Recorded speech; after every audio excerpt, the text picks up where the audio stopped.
What's up, guys? My name is Sterling Atkins Dutro, And I'm Kamora Davis. and we are back with another episode of the Handle with Care podcast.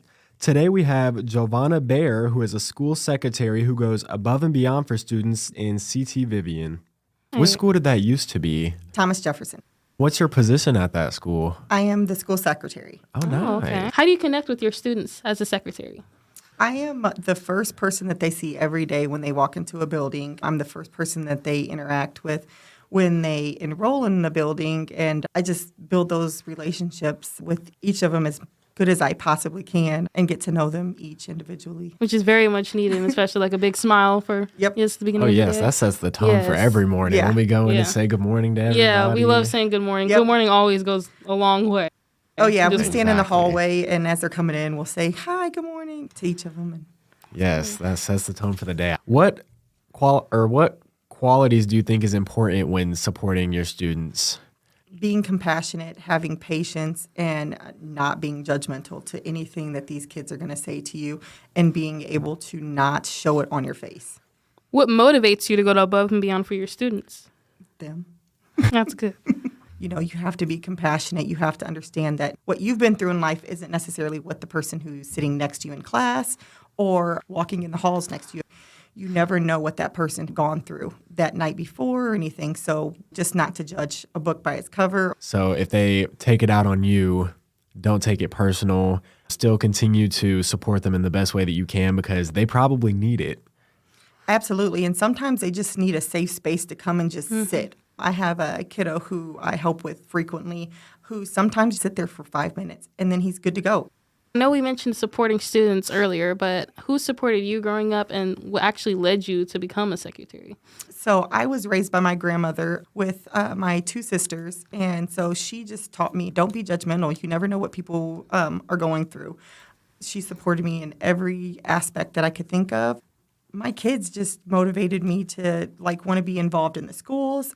My fifth child is in CT Vivian. All five have went through there. I've loved that school the entire time that they've been there. I think it's a hidden gem inside the city that a lot of people don't even know exists. So I just wanted to immerse myself into that because it's such a great school with great teachers and staff there. That's good. What is the biggest key to success in your position? Don't take anything personally. You're the first person people are going to see when they're angry. You're the first person they're going to see when they need help.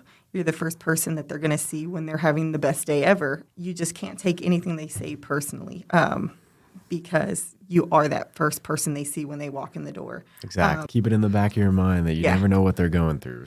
Can you tell us a time about when you helped a student? Yeah, so recently we had a student who was going through a bit of a mental health crisis in a classroom. I was called down there to help because they know that I'm good at de-escalating. The parent advocate who has a relationship with the student was sitting in the room, and she was like, I just don't know what to do anymore. If it sat there for a couple of seconds thinking what I needed to do to help this particular student, because you have to handle each student individually, because what works for one does not work for the other. I knew this student does not like to be touched, because usually I'd be like, it's okay, try to comfort, motherly type things. This student, it will not. It will escalate higher if you touch her. So I told the parent advocate, why don't you go and get the other SEL aide to come down here and help me? She did. We talked about what our plan was going to be. And so she stood outside the door while we had it shut. And it was just me and the student in the room and kind of just let her decompress from it all. Sometimes you just got to let them cry it out or deal with whatever emotions that they have overflowing. She didn't do anything to hurt herself, hurt me. She just needed to sit in there and just cry. Her aunt actually came in to come and pick her up for an appointment. And so she came down, and I just told them, you guys got to let her just handle this. And I told them to move their car to the side of the building so that we could help get her out of the building so that no one would be able to see what she's going through. And then we helped her get to the vehicle because she was going through a mental health crisis at that time. So that was probably one of the more emotional days that we've had recently because we knew this child was just going through so much, and we knew that the trauma that she had been through previously. So it was a lot for us that day. It's nice to have that type of support from staff because it's very much needed. I always say teachers and staff at schools are like the kids' second parents. Like Absolutely. They always need that support from home and in at school. So it's really nice. To touch back on how everyone reacts differently, I do agree. Are there other ways, or are there ways in general to approach that in like knowing how the person's going to react? Are there ways to tell, or is it that you have the special connection with each student that you already know?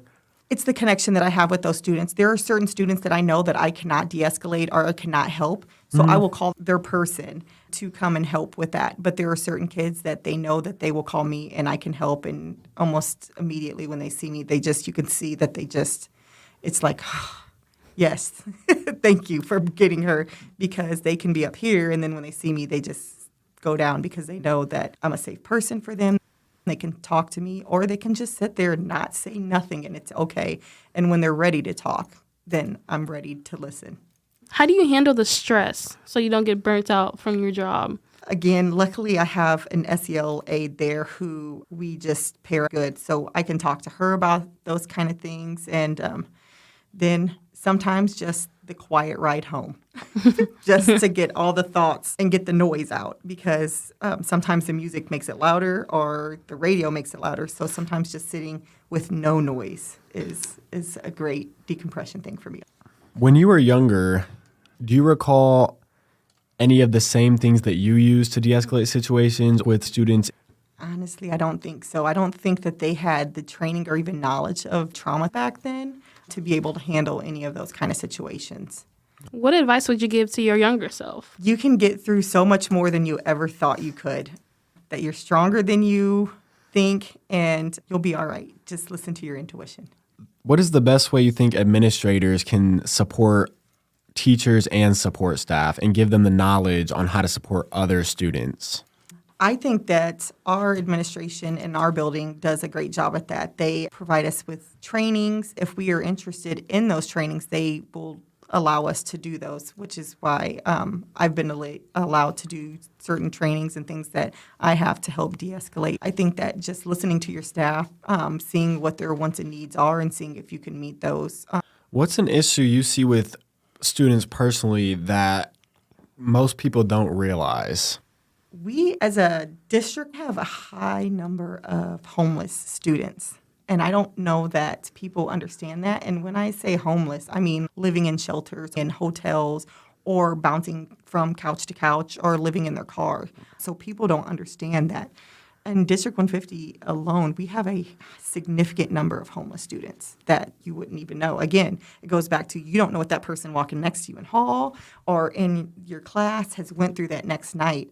They might not even know when their next meal is going to be, where they're going to sleep that night, or anything like that, or how they're going to wash their clothes. Exactly. Mm-hmm. Does your school go out of their way to help those students? Absolutely. So if I know that a student is coming in and they are homeless or displaced or anything like that, I have care bags that I will give. I'll say, what do you need from me? Do you need uniforms? Do you need laundry soap? Do you need body wash? Do they need school supplies? Because I will get a care package together. Me and the family liaison in our building have washed students' uniforms because the parents don't have access to a washer and dryer. So we'll say, hey, we noticed that such and such has had the same uniform on for a few days. We're going to give them a new uniform. Are you okay if we wash this uniform? And do you have other uniforms or anything that needs washed? That's wonderful. We have an entire closet that we keep of uniforms for students, even students who may not be homeless but are struggling financially to be able to get uniforms. It just is a matter of them letting us know, which is building those relationships with those families. No one wants to tell somebody, hey, I'm struggling. I can't buy my kids uniforms. I can't provide food right now. I need help. What can you do to help? Exactly. Do you guys accept donations for Absolutely. clothes? Okay. That is something that I would like to do, is donate. Would they have to go directly to the school to make that donation, or is there somewhere specific? At Richwoods, they have a round table that we will sometimes reach out to get certain things. I believe that the ROTC program out there right now is actually in charge of that. So they could reach out to First Sergeant Martin or Gunnery Sergeant Chavez as well. Okay. You guys heard it. Is there anything specific that you guys would prefer to receive, or is it just anything that people are willing to donate, or? Essentially anything that anyone's willing to donate. There are kids who will come in without socks. They'll come in without undergarments. They'll come in their shoes are falling apart. So essentially, we will take anything. Is there anything else you want to touch on or anything you want to touch deeper on that we brought up? Make sure you're compassionate a little bit to your fellow neighbor or your fellow Yes. students or your classmates, or because you don't know what they're going through. Well, thank you so much for being here Thank with us. It you. was so nice to meet you. Yeah, thank you for having me. Thank you for listening to the Handle with Care podcast. We hope this episode gave you a better understanding on what students and staff may be going through and ways to support them. Remember, you never know what the person next to you is going through. If this episode resonates with you and you need resources but aren't sure where to find them, they are located at the same page of the podcast.